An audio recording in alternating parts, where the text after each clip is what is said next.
This short demo shows a prototype of in-place pod resizing support in Strimzi.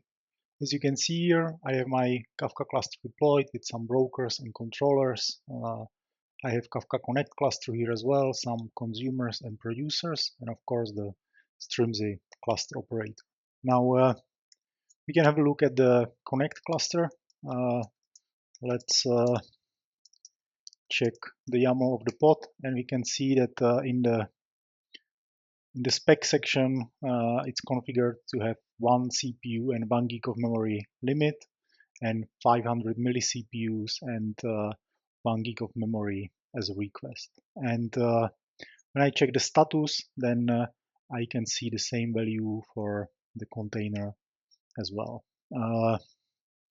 What I can do now is I can edit the Kafka Connect resource myConnect.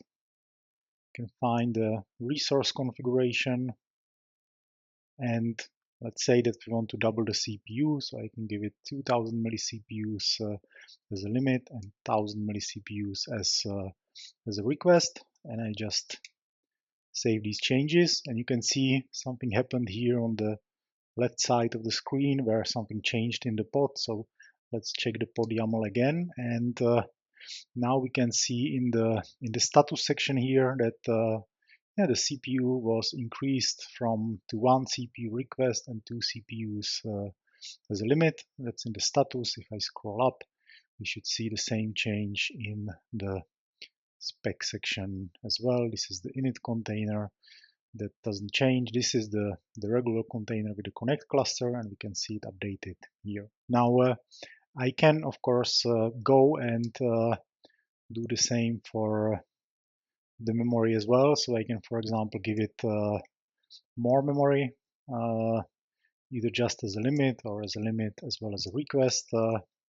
On the Kubernetes level, this works perfectly well, but it's a bit tricky because just to double check, you can see that it was increased here, but Java checks the available memory at startup, and it doesn't necessarily update its configuration when the container is dynamically updated through the in-place update. So it might still continue to use the original amount of memory it was configured with.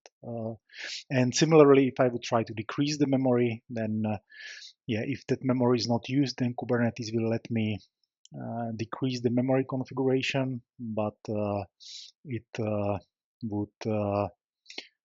might cause the Java applications to run out of memory. So it works very nicely for CPU, not so nicely for memory. Let's give it a try and see whether it's already consuming more.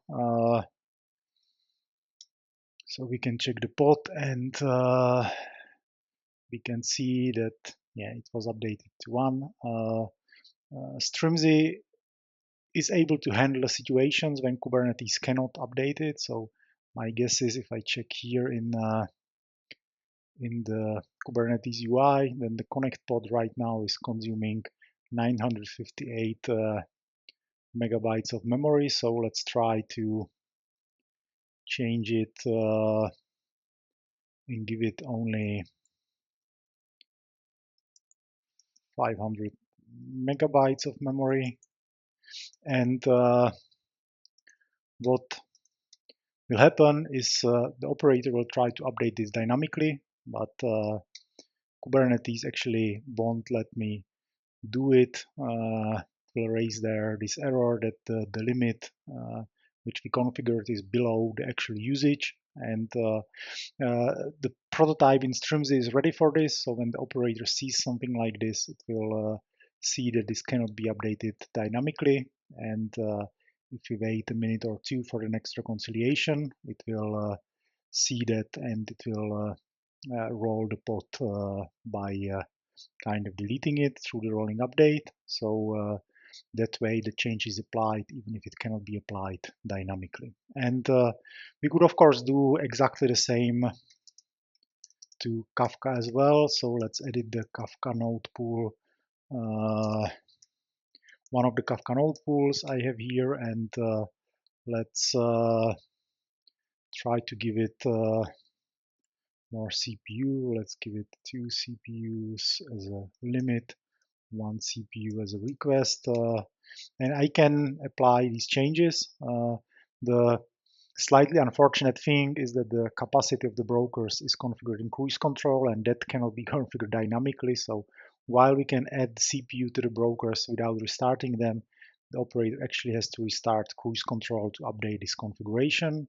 And in the meantime, you can see also that the Kafka Connect pod was now rolled, and it's it started with the new memory configuration, but that actually gets it out of memory because half a gig of memory is not enough for Connect to run. So that's why it's getting killed. But yeah, it shows how the operator kind of is able to see whether the pod can or cannot be updated dynamically, and if needed, rolls it manually. So that's it about the demo and the prototype. I opened the proposal to Strimzi with this feature, so let's see what the community thinks about it and whether it gets merged one day or not.